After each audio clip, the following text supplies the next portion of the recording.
कोल्हापूर जिल्हा बस वाहतूक संघटनेसह इतर वाहतूकदार संघटनांच्या प्रतिनिधींनी आज प्रादेशिक परिवहन अधिकारी संजीव भोर यांची भेट घेतली.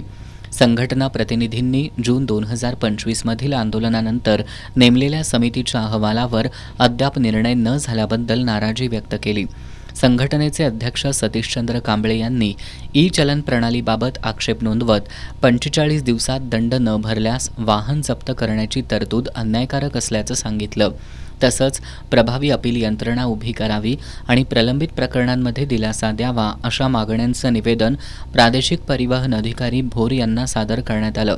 निवेदनातील मागण्यांबाबत येत्या 7 दिवसात सकारात्मक निर्णय झाला नाही तर 5 मार्चपासून बेमुदत बंद पुकारू असा इशारा बस वाहतूक संघटनेच्या वतीनं देण्यात आला आहे. अन्यायी आणि एकतर्फी नैसर्गिक न्यायतत्वाच्या विरोधात असलेलं ई चलन बंद करावं, रद्द करावं यासाठी ही आमची प्रमुख मागणी आहे. तसेच वाहतूकदारांवरती निरनिराळे टॅक्स लावले जातात, त्यापैकी टोल टॅक्स हा रद्द करण्यात यावा.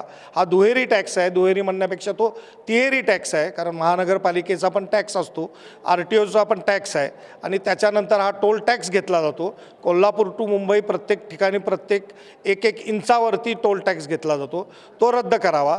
या मागण्या आम्ही RTOच्याकडं केल्या. तसंच आमच्याकडून जो हाय रेटनी सगळ्यात जास्त दराने टॅक्स घेतला जातो, पण आम्हाला इन्फ्रास्ट्रक्चर कुठलंच दिलं जात नाही. ते वाहनतळ या ठिकाणी आम्हाला देण्यात यावं. त्या संदर्भात आम्ही 5 मार्चपासून सर्व वाहतूकदार 4 व्हीलर, 6 व्हीलर, 8 व्हीलर सर्व वाहतूकदार संपावरती जाणार आहोत महाराष्ट्रातील. त्याचा इशारा वजा नोटीस देण्यासाठी आम्ही या ठिकाणी शासनाला देण्यासाठी प्रादेशिक परिवहन अधिकाऱ्यांच्या मार्फत देण्यासाठी या ठिकाणी आलेलो होतो आणि त्याप्रमाणे आम्ही 5 मार्चपासून बेमुदत बंद पुकारलेला आहे आणि त्याच्यामध्ये सर्वांनी सहभागी व्हावे. प्रादेशिक परिवहन अधिकारी संजीव भोर यांनी बस वाहतूक संघटनांनी दिलेलं निवेदन राज्य शासनाकडे पाठवण्यात येईल असं सांगितलं.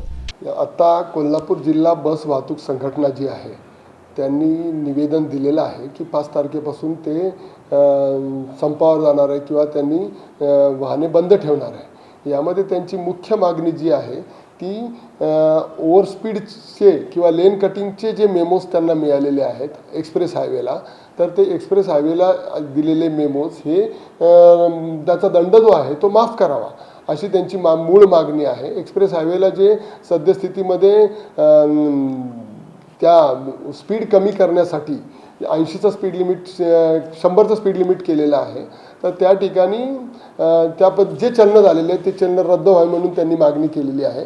तर ही मागणी राज्य शासनाकडे आम्ही आज लगेच पाठवत आहोत.